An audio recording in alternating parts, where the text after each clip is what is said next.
God would reveal his divine presence, and from here would rise the prayers of every Jew and the prayers of all mankind.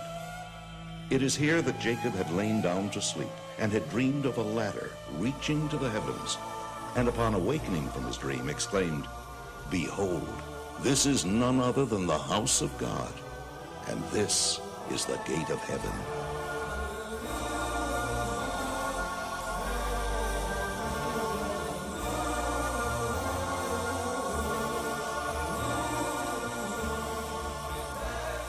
For nearly 2,000 years, the Holy Temple has lain in ruins. What was this place that eternally inspires the hearts of the Jewish people? That a mere outer wall surrounding the Temple Mount, a wall not even of the temple itself, should be held in such awe and treated with such abiding love. It was not simply a huge synagogue as so many people assume. The Holy Temple was a unique structure, the one house of the one God, unlike any other edifice on earth.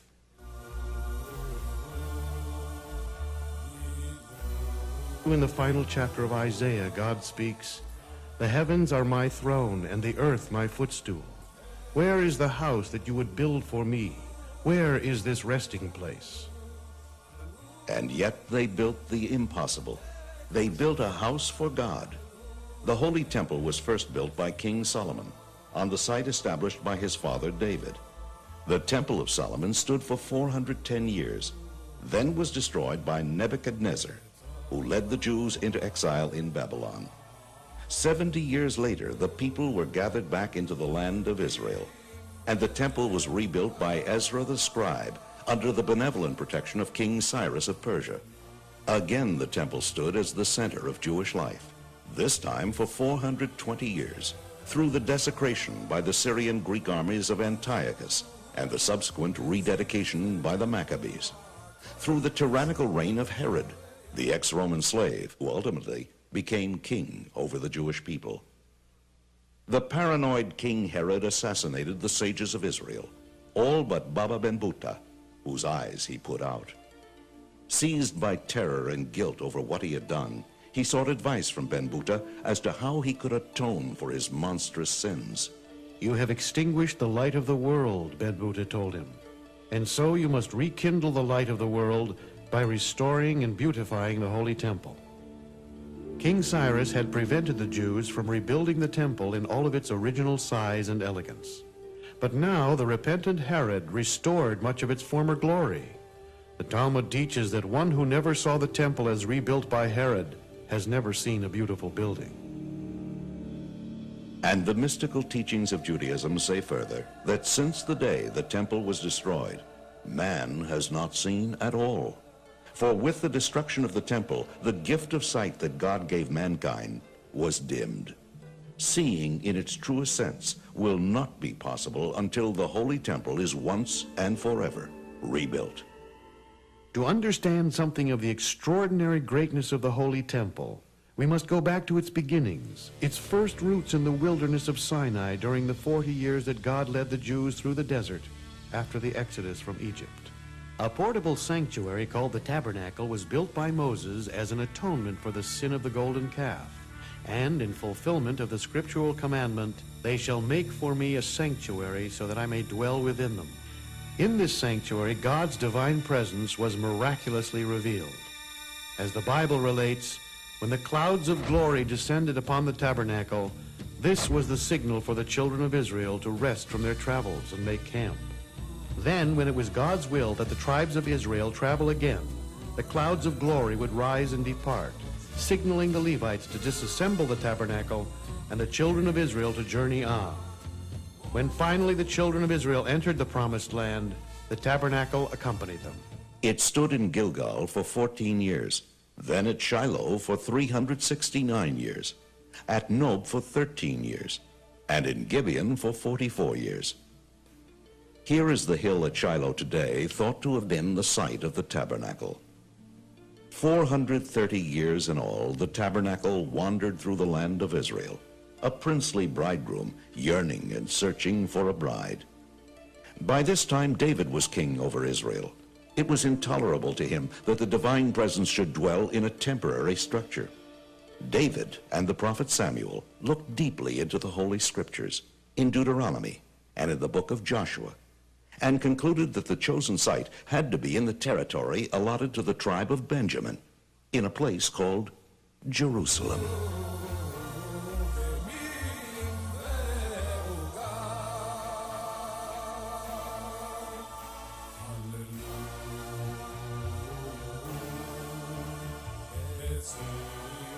From the moment King Solomon built the Holy Temple and consecrated it, Jerusalem became the focal point for the soul of every Jew for all time.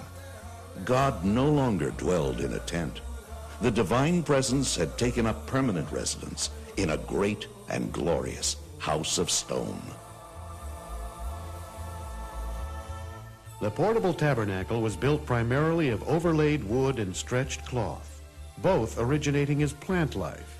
But the temple had to be built entirely of stone. Since this was to be the permanent dwelling place of the godly light in this physical world, the light had to permeate the world down to its lowest aspect, inanimate matter, stone.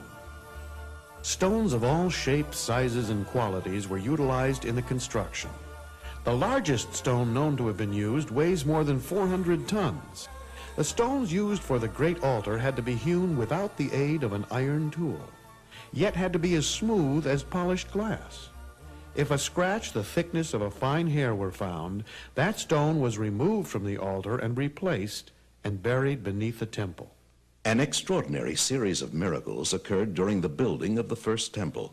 Throughout the 8 years of its construction, not one of the many thousands of laborers died or fell ill.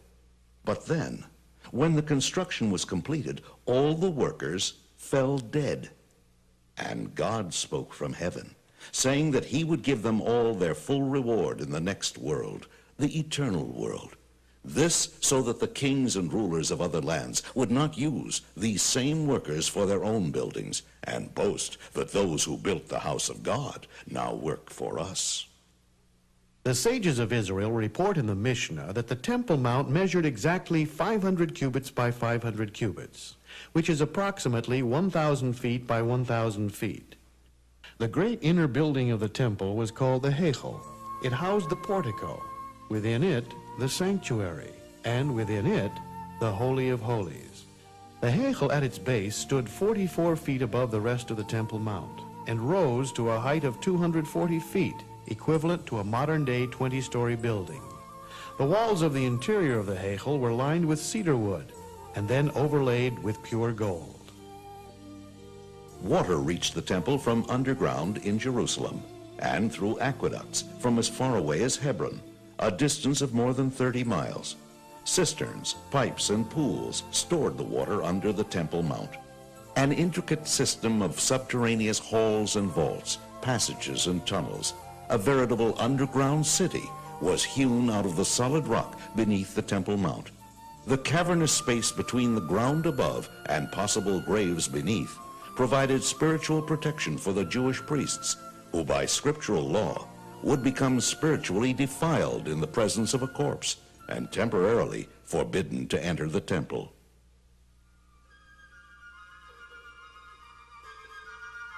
Visitors to Israel today are astounded to learn that they are standing not at the foot of the Western Wall, but merely at the midpoint of its height.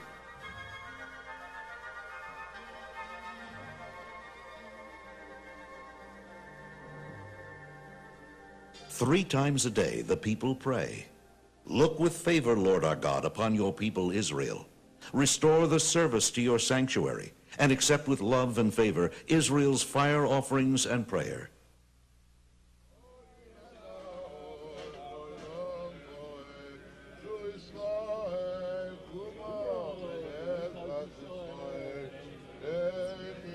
And at the precise moment the sun breaks over the horizon, the people praying the sunrise service step forward to recite the Amidah, the 18 benedictions that forms the central prayer of every Jew.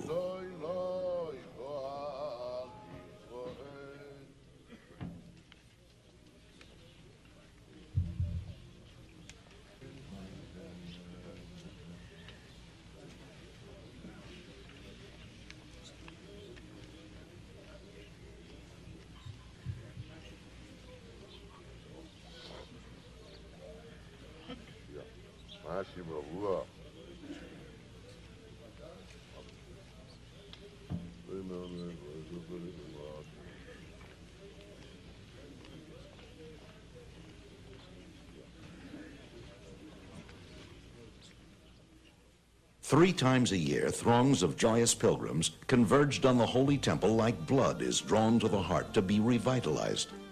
And Jerusalem was swollen with joy as her far-flung children, the people of Israel, came home to her from every place in the land of Israel and from beyond its borders.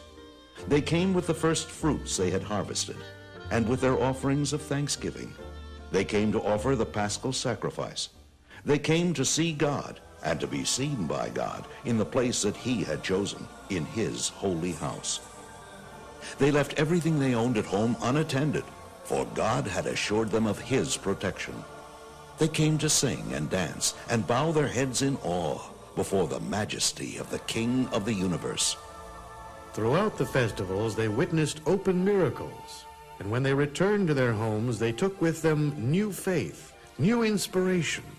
From Jerusalem, they went forth to every village and city of the land, as blood surges forth from the heart to all the organs of the body, renewed and revitalized. But how did it happen? What was there about the temple that brought such inspiration to the people, that continues to inspire their prayers till this very day, more than 1900 years after it was destroyed? The ultimate focal point of the Holy Temple was contained within the Holy of Holies, the innermost part of the sanctuary. This room was built over the Even Hashatiyah, the foundation stone, the primordial point from which God created the world. Atop the foundation stone in the first temple rested the Holy Ark of the Covenant. And within the Holy Ark lay the two tablets of the Covenant, engraved with the 10 Commandments. The 10 Commandments, two enormous cubes of purest sapphire. Their miraculous letters, engraved through from one side to the other, were written by the finger of God atop Mount Sinai. Upon the covering of the ark stood the two cherubim, hammered out of a single ingot of gold, according to the commandment of God. And from between the cherubim, God spoke from his place on high. The very presence of the ark was a constant miracle in the Holy of Holies. The width of this small room was 20 cubits. The Ark of the Covenant measured 2.5 cubits from end to end. Yet, when they measured from either side of the ark to the nearest wall of the Holy of Holies, both distances measured 10 cubits. The two measurements added up to 20 cubits. This meant that the Holy Ark itself occupied no space on earth. And from above this place, which occupied no place in the world, the voice of God was heard from his place above. Then, through the gift of prophecy, King Josiah foresaw the destruction of the first temple 35 years before it came. He ordered all the priceless treasures of the Holy of Holies to be put in hiding in a secret vault below the temple. All that stood in the Holy of Holies thereafter, even throughout the 420 years of the Second Temple, was the foundation stone itself. Just outside the richly woven curtain of the Holy of Holies in the sanctuary, the high priest performed the daily temple service. Twice daily he filled the temple precincts with the fragrance of spices burnt on the golden incense altar. Each day he cleaned and kindled the 7 oil lamps of the magnificent menorah, the candelabra of solid gold. Just beyond, the windows of the sanctuary, wider within and narrower outside, symbolized the fact that the world received its light from the temple, not the temple from the world. And in the sanctuary there were continuous miracles. The 12 loaves upon the showbread table remained fresh throughout the week until they were replaced each Sabbath. And the flames of the 3 branches on either side of the menorah all turned toward the center branch, which symbolized the Shekhinah, the divine presence. One of the most dramatic moments in the Holy Temple each year came during the awesome Day of Atonement, Yom Kippur. For when the temple stood, the entire Yom Kippur service was performed by one man, the high priest. On this holiest day of the year, the holiest man in the world entered the holiest place in the world, and pronounce the awesome name of God. Before entering the most holy place, the high priest was addressed by the eldest priest with words of warning. Consider in whose presence you are about to enter. Remember that you are about to come before the Supreme King, who sits on a throne of justice and destroys all evil. He was then handed a censer full of finely ground incense. He, stirred by feelings of reverence, he entered the Holy of Holies. When he reached the Ark of the Covenant, he set down the firepan between its staves. In the second temple, he set it upon the foundation stone. He emptied all of the incense from the ladle into his hands, then placed it on the glowing coals of the firepan until the Holy of Holies became filled with smoke. And when he emerged from within the curtain, he offered a brief prayer. When atonement had been granted to the people, a thread of crimson wool that had been placed in the sanctuary miraculously turned white. The people who had been anxiously awaiting this moment now rejoiced.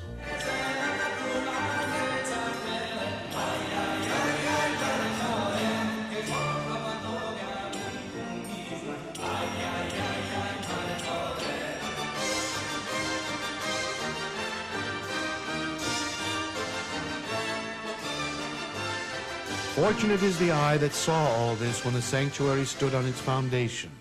But when the ear hears of it, our soul grieves. Fortunate is the eye that saw the house of the living God. But when the ear hears of it, our soul grieves. And the Lord called to Moses and spoke to him from the tent of meeting, saying, Speak to the children of Israel, and say to them, If any man among you would bring an offering to the Lord, you shall bring your offering from the cattle, from the herd, and from the flock. In the courtyard that lay before the Heichal stood the great altar. From the soft earth here, God formed the body of the first man, Adam. And it was here that Noah came from Mount Ararat to offer sacrifices of thanksgiving to God after the floodwaters had subsided. But it was the binding of Isaac on precisely this same spot that is the inspirational source of the sacrificial altar. For it was here that God tested the faith of Abraham by commanding him to bring his son Isaac upon an altar. And then, when Abraham had demonstrated that he was prepared to surrender even his beloved son in humble obedience to God, a ram miraculously appeared, and Abraham was commanded to offer it as a substitute for his son Isaac. In the merit of Abraham, his children throughout the ages, by scriptural command, were permitted to offer animal sacrifices to God as atonement for sins, as free will offerings, and in order to become spiritually elevated. The sacrifice could be large or small animals, or pigeons, or doves, or if the person had limited means, even a modest gift of fine flour. And accompanying this service, and raising the entire experience to the most exalted of spiritual levels, was the most glorious musical pageantry the world has ever known. It is recorded in the book of Chronicles that 4,000 musicians played at the dedication of the first temple. One of the remnants of the actual music of the Holy Temple that we still have is the blessing of the congregation by the Kohanim, the priests. In most communities throughout the world, the priestly blessing is performed only during a festival and on Rosh Hashanah and Yom Kippur.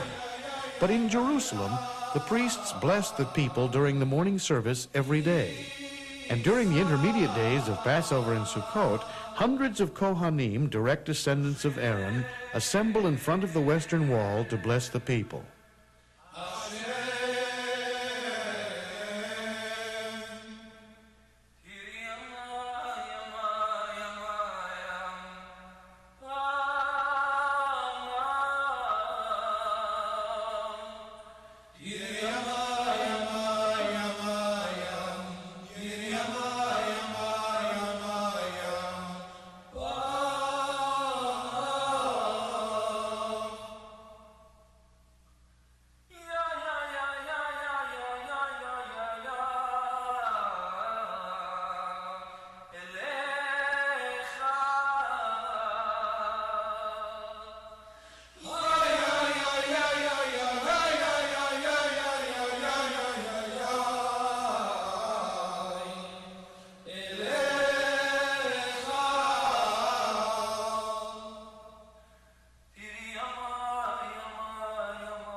Just beyond the courtyard of the great altar was the chamber of hewn stone. In this domed hall convened the great Sanhedrin, the Supreme Court, to expound the Torah and judge the children of Israel. Scholars and disciples by the tens of thousands were attracted by the presence of the greatest masters and leaders in the Jewish spiritual world. Their awesome presence made Jerusalem the intellectual capital of the world. When God commanded Moses to gather 70 wise men of Israel who would stand alongside him, this was the formation of the first great Sanhedrin. Whereas the great altar served the purpose of rectifying man's animal nature, the Sanhedrin elevated man's godly intellectual nature, teaching him how to fulfill God's purpose in the creation of the world. The human being, the crowning glory of the creation of the world, is like a holy temple himself.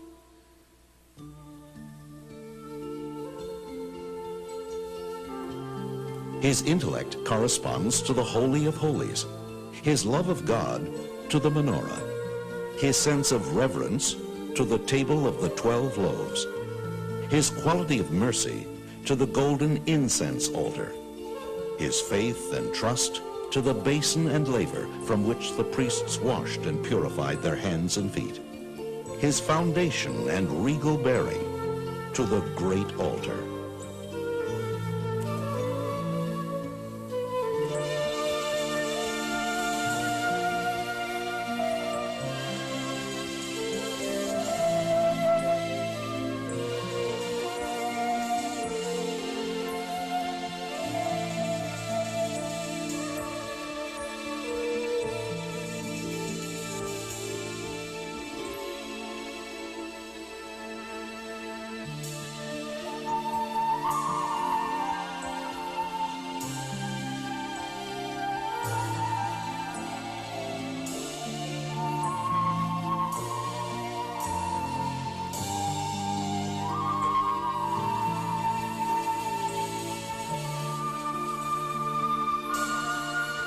King Solomon said, "The lamp of God is the soul of man." Indeed, man is the vessel for the godly light in this world. By means of the 10 divine attributes which radiate in his soul, man has been granted the ability to perceive the divine, to transcend his earthly, mundane nature. Yet paradoxically, he is instructed to remember at all times that he is but dust and ashes, and formed of the very earth.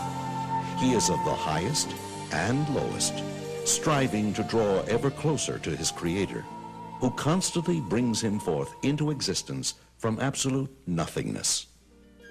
And Jacob dreamed, and behold, a ladder stood upon the earth, and the top of it reached to the heaven. And behold, the angels of God were ascending and descending upon it. And behold, the Lord stood above it and said, "I am the Lord God of Abraham your father, and the God of Isaac." And Jacob awoke out of his sleep, and he said, "Surely the Lord is in this place, and I knew it not." And he was afraid and said, "How awesome is this place! This is no other than the house of God, and this is the gate of heaven." Our sages teach us that when a person is praying, no matter where he is in the world, he should face Jerusalem. If he is in Jerusalem, he should face the site of the Holy Temple. If he is by the Holy Temple, he should direct his prayers to the space between the cherubim, the place of prophecy. And King David wrote, "This is the gate of the Lord, in which the righteous shall enter." As for why the Western Wall has become the most cherished site of the Jewish people, it is because this outer wall of the Temple Mount was built from funds contributed by the poor.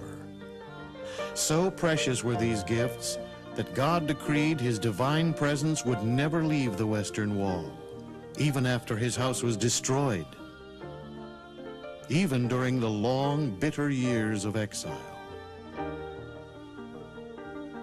And when the Sanhedrin is once more called together by our righteous Mashiach, the Messiah, he will ascend to this place, rebuild the Holy Temple, and all the peoples of the world will come up to Jerusalem to pay homage to the Lord.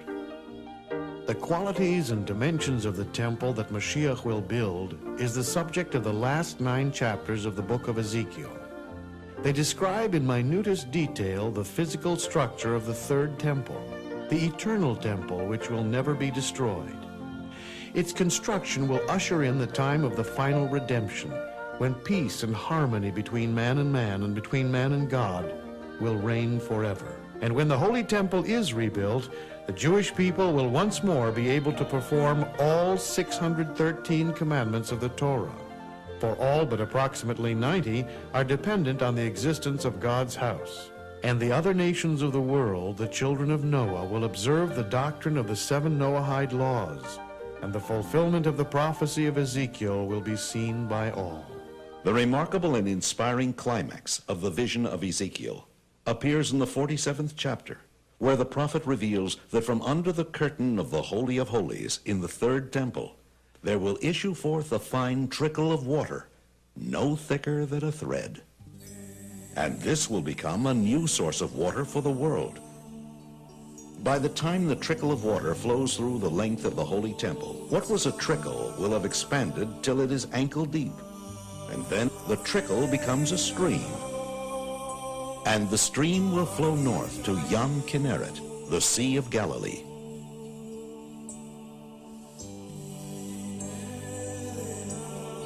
Every tree will be nourished from that stream, and the leaves of every tree will have healing powers through which every disease in the world will be healed. And from there, the stream will flow south until it reaches the Dead Sea, and it will sweeten its salty waters. Whereas today no fish can live in the Dead Sea, its waters will then be able to support life, and there will be as many kinds of fish there as in the Mediterranean.